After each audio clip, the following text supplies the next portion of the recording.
Hey guys, so I was not intending on getting this, but I was in the itch for new hardware, and it was supposed to be the Portal that I was going to be unboxing for everybody, but I'll be honest with you, um, that was the first system that's ever made me sick.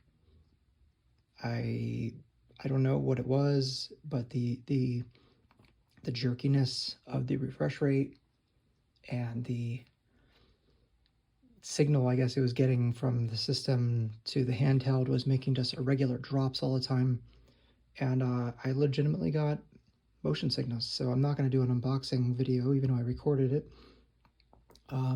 because frankly I don't want to endorse the product. It's really sad because I was like a large fanboy leading up into that, of the idea of that handheld, but I've got like 1 gig internet, and my internet's wired and da da da da da. And if you're doing online twitchy games, it's just not gonna do well. And if you're playing a game like Rocket League where the camera's swinging, that legitimately gave me motion sickness. And I've played multiple VR systems, and I've never gotten motion sickness in a video game before in my life. So yeah, decided to get this instead. So when I saw that this had a little bit more hard drive space, I have an M.2, but a little bit more hard drive space and free game, and with the craze of the Portal right now and the price is going so bonkers for that, I'm literally getting rid of my system, my old fat disk-based system, and the Portal for, well, what the retail price would be for that Portal and this. So I figured it's a nice even Steven trade to get my money back and get a new system. So here we are.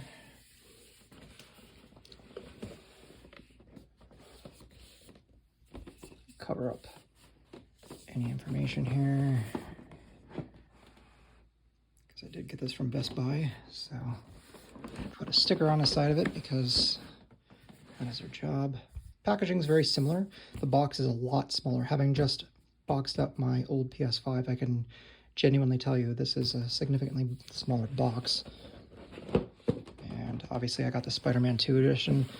No one's buying the Call of Duty Modern Warfare 3 version, period. Like seriously, no one's buying it. Seems like everybody wants a Spider-Man version, and I didn't want to wait until Tuesday buying it through Amazon, so here we are. That sticker's cheaper, not that it really matters, but the old sticker was like plastic and you'd actually be able to reseal it. This is almost like wax paper, so maybe they were concerned about people resealing their systems, but this is just the outer sleeve. It's literally just like the old PS5 and how it's constructed. It's just a white box inside. So I'm just gonna slip off this bad boy here, if I can.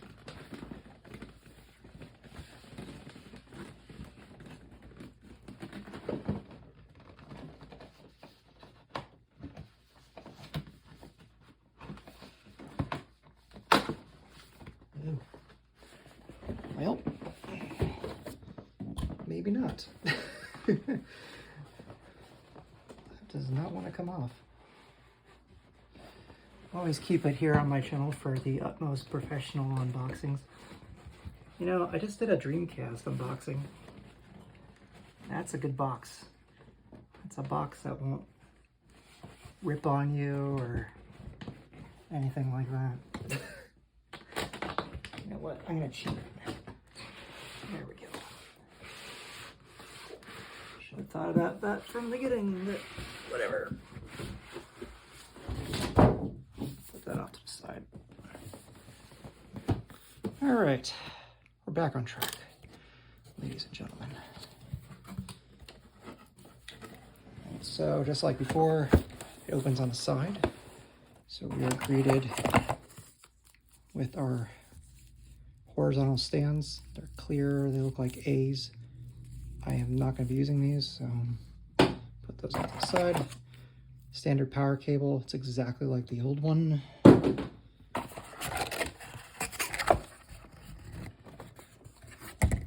Let's see here, we got new controller, which is nice because even though there's nothing wrong with my older controller, these PlayStation controllers tend to, tend to shine a little bit over time. And not that mine was egregiously bad, but hey, brand new. Brand new. So put that off to the side here. Get this guy out. We have our 8K HDMI, although it's not branded as such anymore. They were really proud on the PS5's launch that it could do 8K, even though I'm pretty sure no one's playing anything in 8K.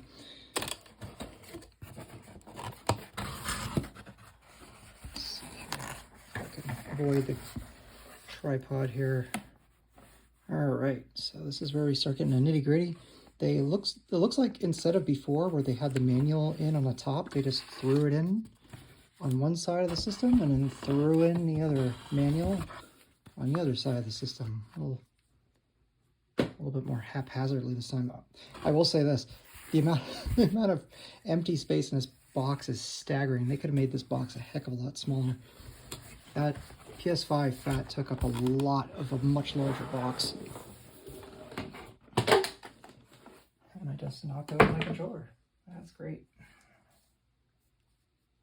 That's good. It's all fine. This is a terrible unboxing so far. Well, this goes to show you my specialty is classic hardware. These new boxes suck. Honestly, for keeping your stuff in mint condition for the future, I can already tell you these boxes are going to look like ass in about 20 years because, I mean, it's all flimsy, biodegradable cardboard. So here we go. This is already so much lighter and so much smaller. I stupidly packed the old PS5, so I don't have a comparison, but I mean, to put things in perspective, the old PS5 would have been that tall, like at least up to here, and significantly thicker, and I would venture to bet almost double the weight just by holding that.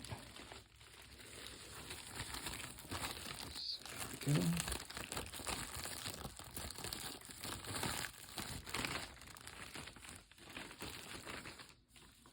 Okay. So just like the PS5 Fat, it's just wrapped in this sort of, not bubble wrap, but just waxy paper sort of cushion material. Nothing crazy. And I'm going to take you off the tripod here, show you around. It is much smaller. It looks like it has a protective film here, so you're not getting fingerprints all over the glassy part, which I appreciate because honestly I thought that was going to be the case.